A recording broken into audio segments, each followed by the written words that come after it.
terrain alarm. Eastern Tower, Hero Crew 603. We are in an emergency.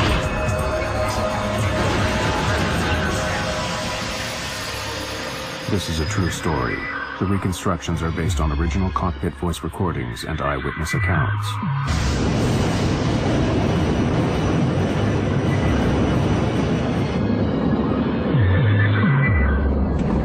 Can't see anything. Damn, we're off course. No, I can't see it. Way off.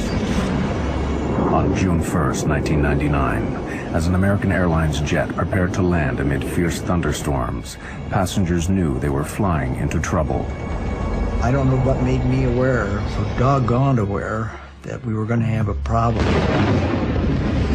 Oh, no. Within minutes, their worst fears would be realized. Other one! Other one! Other one! Other one!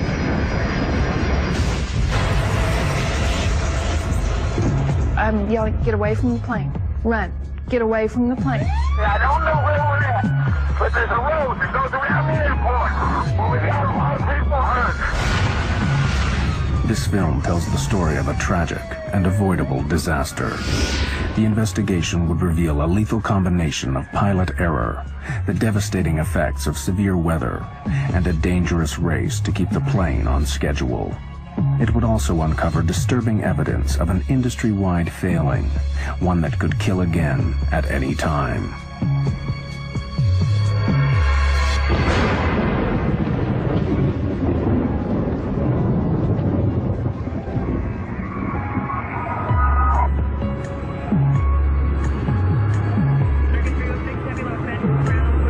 Despite reliable aircraft and extensive training, modern airlines and their crews face unprecedented pressures. Intense industry competition demands that the whole system, from the flight planners to the pilots, be efficient and on time. The stresses this can bring would play a vital role in the loss of Flight 1420.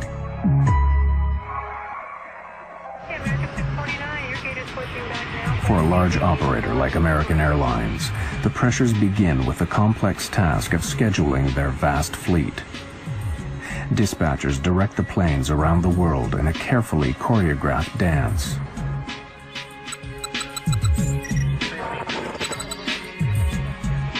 The strain of maintaining this efficiency affects the entire system. Of course, competition has become very intense, a lot of pressure on the dispatchers, pilots, flight attendants, and basically the whole infrastructure to accomplish the mission and make a dollar. Every effort is made to ensure that nothing disrupts these fragile schedules.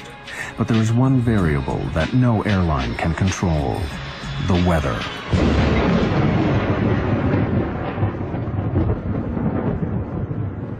The southern states of America are especially prone to severe weather, where storms not only cause delays, but pose extreme dangers to commercial jets.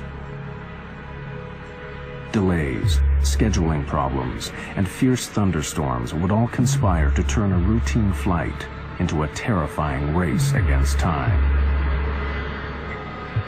On June 1st, 1999, American Airlines Flight 1420 is running late. It's the movement of the storms. Everything is sliding to the southeast. So yes, we do have a stormy evening headed our way. The delay of Flight 1420 put pressure on the pilots even before takeoff. The responsibility can fall on flight crews to keep a tight schedule on track. Dispatch, please. Yeah, it's Michael Arago.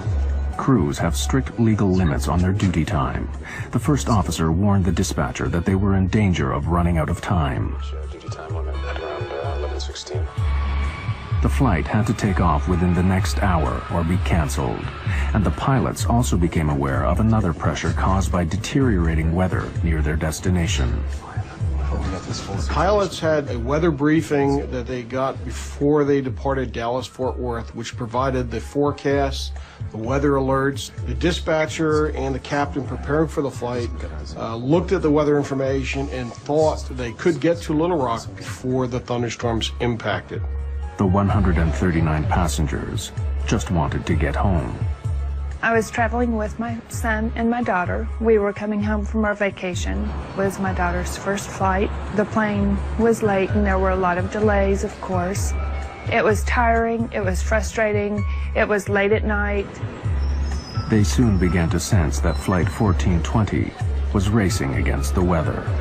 As they called for us to board the plane, they wanted us there and just to get on really quickly.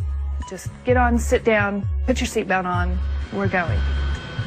They did mention that there was bad weather between us and Little Rock. They wanted to get ahead of the bad weather coming into Little Rock. Finally, over 2 hours behind schedule, Flight 1420 leaves Dallas. Unknown to the crew, the storms are already moving towards Little Rock. 40 minutes later, Flight 1420 is 100 miles from its destination. At this point, the voice recorder transcript reveals a calm and steady cockpit routine. American 1420, you gonna still want lower? So far, it's okay. So far, so good, ma'am. American 1420 will let you know. The first officer on American 1420 was a new hire.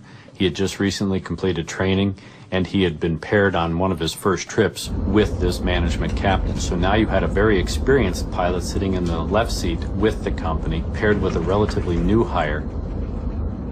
Bushman and Oragel are clearly relaxed as they plan their approach and landing. 25 for 24, set and armed. Think this stuff's gonna work out pretty well? Yeah, we're almost down to max landing weight. There's a moon out. Or a spaceship. Oh, it's the mothership. Center pump's coming off. All right. The pilots are keeping a close eye on the storms ahead. Onboard weather radar scans a cone-shaped area of sky in front of the plane. Potentially severe storms show up in red. There's your big wad diddly. Yeah, we gotta get over there real quick.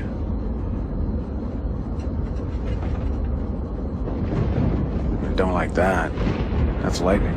Sure is. The American Airlines dispatcher issued an update on the shape and formation of the thunderstorms. Right now on radar, there's a large slant to Little Rock. Thunderstorms are on the left and right, and Little Rock is in the clear, sort of like a bowling alley approach. Thunderstorms are moving east-northeastward towards Little Rock, and they may be a factor for our arrival. I suggest expediting our arrival.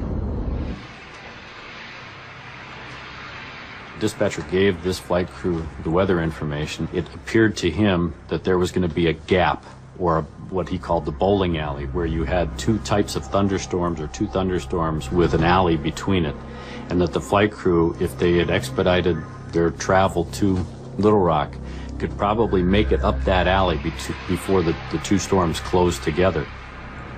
As Flight 1420 descends, the plan to beat the storms is about to go seriously wrong. The pilots do not realize that the walls of the bowling alley are closing in.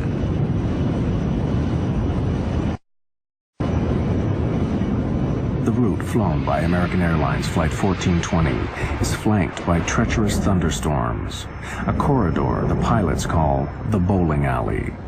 With 80 miles to go, the route to Little Rock still appears to be clear.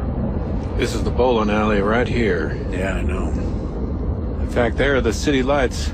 Straight there. You want to go down? Not yet, but pretty soon. We're about 80 miles from the airport, and we started our descent toward it.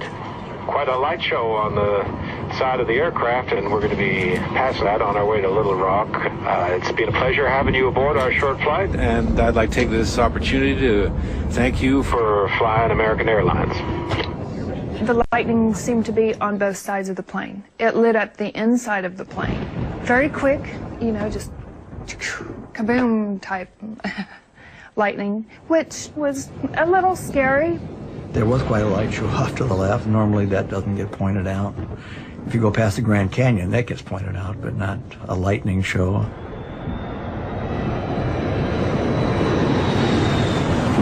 As the plane descends, transcripts of the cockpit voice recording